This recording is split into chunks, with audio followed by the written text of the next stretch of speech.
Hey, ¿qué pasa, amigos de YouTube? ¿Qué tal? Soy Victor Titos y estamos aquí en un nuevo vídeo. Y en este nuevo vídeo os voy a presentar el RB18, que se ha presentado en el día de hoy, miércoles 9 de febrero, que es cuando estoy grabando este vídeo. Y que Red Bull Racing me ha dado la oportunidad de poderlo streamearlo con vosotros. Pero yo os traeré lo que viene a ser los mejores momentos. Y como he dicho en los anteriores vídeos, este vídeo lo vais a ver mientras esté fuera de vacaciones durante una semana. Pero los streams volverán pronto. Y os traeré lo que viene a ser las declaraciones de Christian Horner, Max Verstappen y Checo Pérez a lo largo de este vídeo. Y en la recta final os presentaré el monoplaza. Bueno, sin más dilación, vamos con el vídeo. Bueno, lo primero de todo es que Red Bull va a cambiar el nombre. Ahora no es Red Bull Racing. Bueno, en mi camiseta pone Aston Martin Red Bull Racing. Ahora se va a llamar Oracle Red Bull Racing. ¿Y esto a qué se debe? Esto se debe a que Oracle es uno de los sponsors de Red Bull y ha decidido poner el nombre de Oracle como sponsor principal, ya que como era hace unos años Aston Martin. Bueno, y ya para empezar os dejaremos las declaraciones de Christian Horner para saber cuáles son los objetivos para 2022 para el equipo Red Bull. Well, we're aiming very much to build on what we achieved last year, so the target is to try and obviously retain the title, and the big unknown is, have we missed something with these regulations? Has another team stolen a march because of the focus and effort that went into 2021?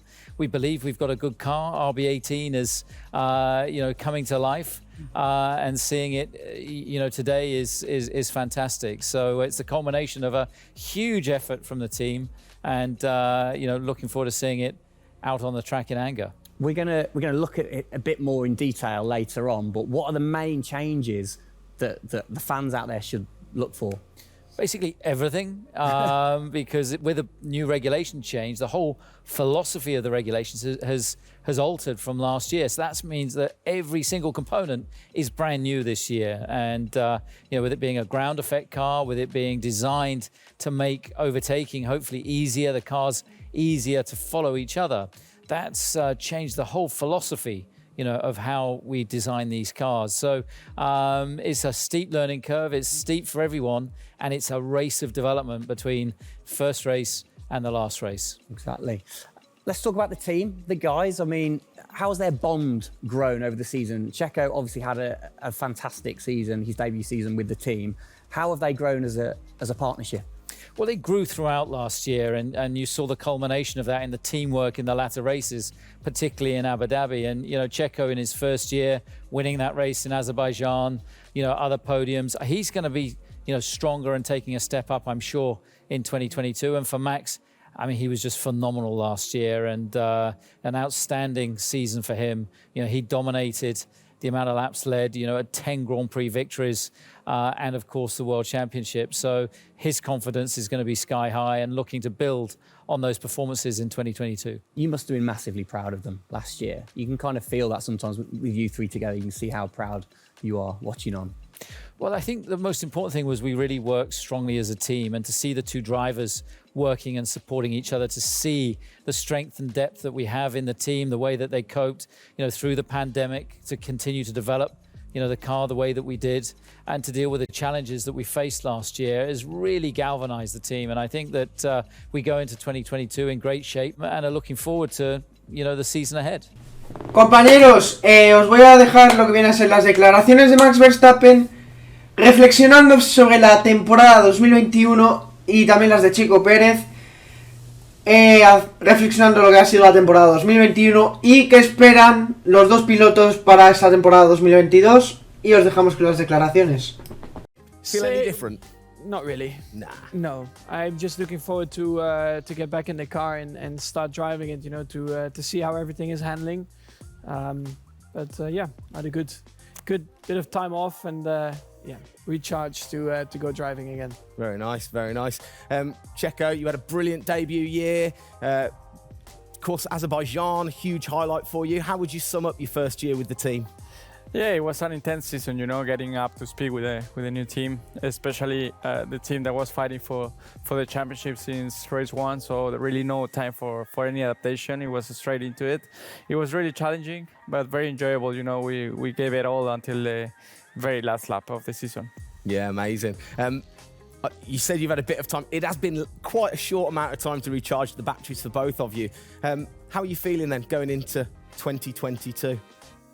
Well, a lot is unknown about the car. So personally, I feel good. I mean, what is important is that you prepare yourself in the best way possible physically. But yeah, in terms of the car, you don't know. So that's why I think I'm also very curious to see how the car is behaving on track. Yeah, I was going to say, well, we'll get to that in a second. Checker, how about you? Feels like we were in Abu Dhabi yesterday, but in the other hand, I'm so excited to start a new season. We're already working a lot with the engineers, and we just cannot wait to be on track. With these new cars, and yeah, we're starting from zero, all of us. Yeah.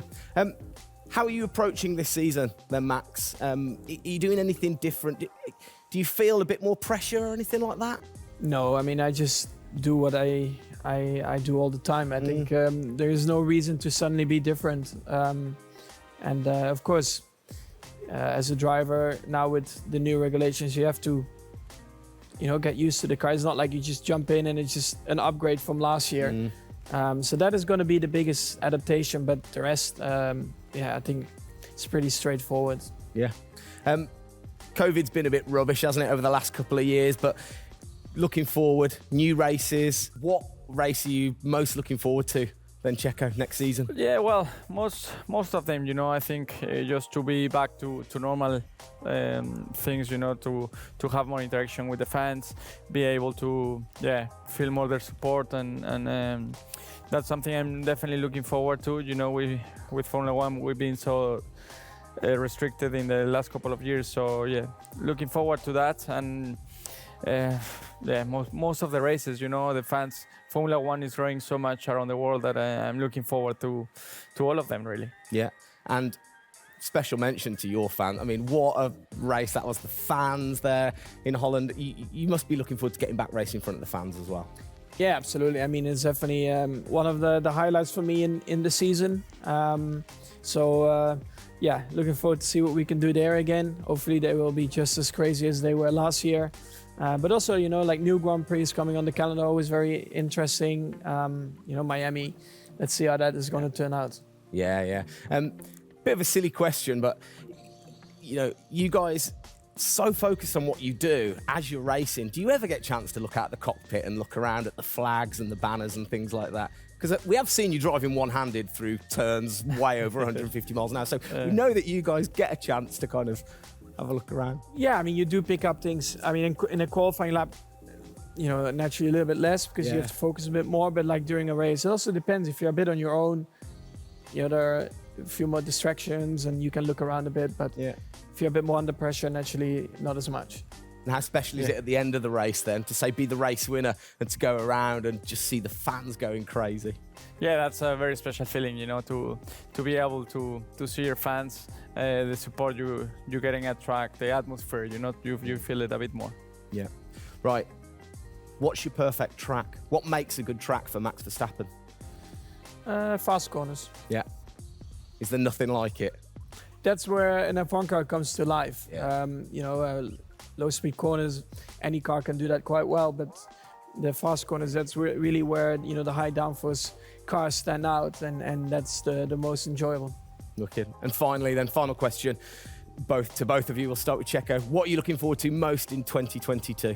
To good racing, these new regulations are set to improve the racing, and I really hope that for us as drivers, we are able to compete more during the race, to be able to follow each other a lot closely, and for the fans, that we can give them great entertainment, great racing, and that will be really nice. Brilliant. Max? Yeah, just getting to know the car, to be honest, because I really don't know how it's going to feel like. So I'm really looking forward to that first moment when you drive out of the pit lane and you do your first few laps. Que todos estabais esperando, os presento el RB18.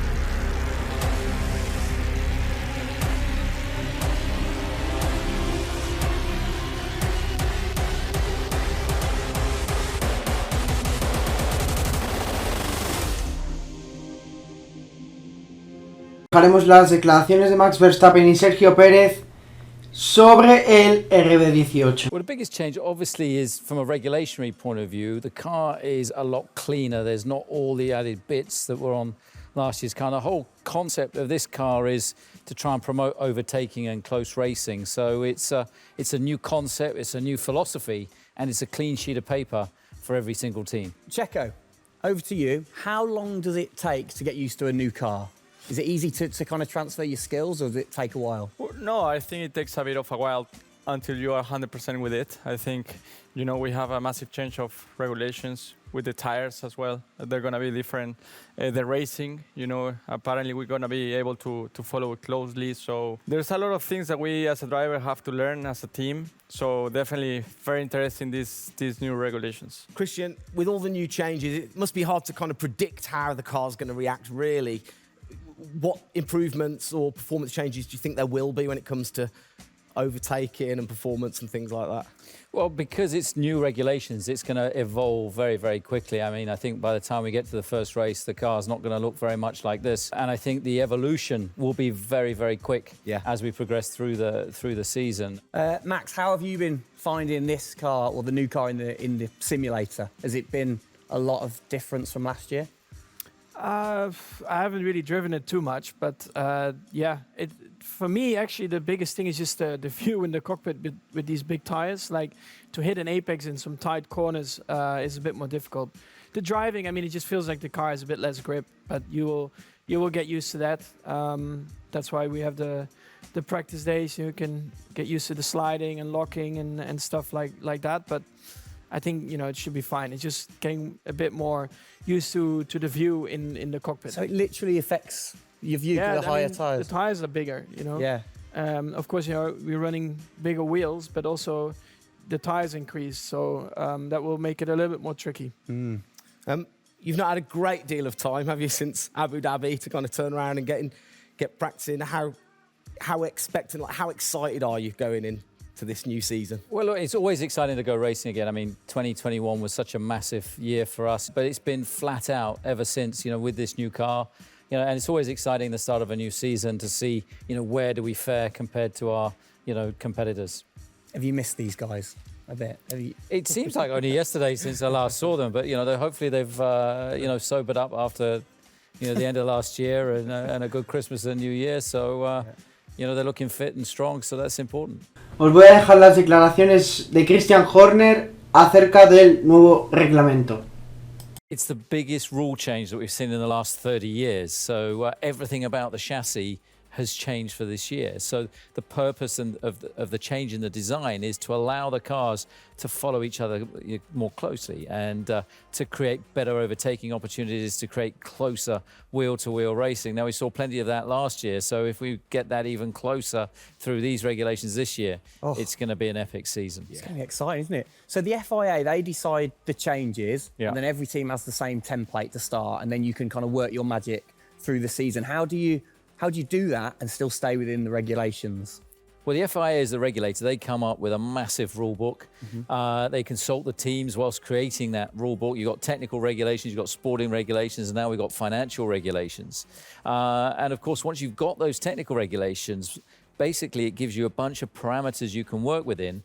And the creative guys, the design team then look about, okay, how can we optimize the shape and the performance of this car within those rules? To come up with, you know, the fastest car that we can possibly produce. Where do you start? Is it the graphics guys go first? Does everybody get super excited on what needs to be included? No, the graphics guys see it last. So the guys that are involved very early on is a concept team. And so aerodynamics is everything in Formula One. The shape and the way that the air flows over these cars is crucial to their performance. So you have an early team that starts to look at those regulations. And then as the year progresses, more and more of the core team, you know, move across onto the future car. And because it was such a big regulation change, that process had to happen a lot earlier last year. You're allowed to kind of tinker all through the season, are you? At what point do you have to stop playing, or do you never stop? Well, the car is a prototype, and basically at every race it's evolving. It'll probably never run in the same configuration twice. So it's just constantly evolving. Now, we have to do that within a framework of the financial regulations. Yeah. So we've got to be really choosy on where are we going to spend our money to develop, you know, this car this year. One of the big changes that certainly jumps out at you, it's the bigger wheels. How do you see that affecting things, you know, speed or certainly the pit stops maybe? Yeah, it's definitely going to have an impact on the pit stop. The tyres and the wheels are heavier, they're more bulky. And so, you know, having got the world record at 1.82 seconds, I don't think we're going to be challenging it in this first year with these wheels, but it's going to be about adapting and, you know, refining our techniques. And I'm pretty sure we can get close to 2-second stops even with these wheels and tyres. Brilliant. Just maybe the guys might have to beef up in the gym a little bit. Definitely, definitely. Get them in. Y bueno, chicos, ya antes de que termine este vídeo, quiero dar yo mi opinión al respecto sobre este RB18. Yo ya sabía más o menos cómo iba a ser. Sabía yo más o menos cómo iba a ser. Iba a ser un poco distinto o casi parecido a 2021, pero bajo mi punto de vista, con esto de nuevo reglamento de 2022, tengo que decir que me gusta mucho este RB18. Y recordar que Max Verstappen no correrá con el 33, ya correrá con el número 1, ya que ganó el Mundial de 2021, como vosotros ya sabéis muy bien. Y creo que le voy a dar un 9 de 10, o no, le voy a dar un 7-8 sobre 10, de el livery y el coche. Y ahora sí que sí, chicos, voy a concluir este vídeo reflexionando al tema del RB18, tanto declaraciones como de Max Verstappen y Checo Pérez y de Christian Horner. Espero que os haya gustado, quiero que le deis un buen like y nos vemos en la próxima. Adiós.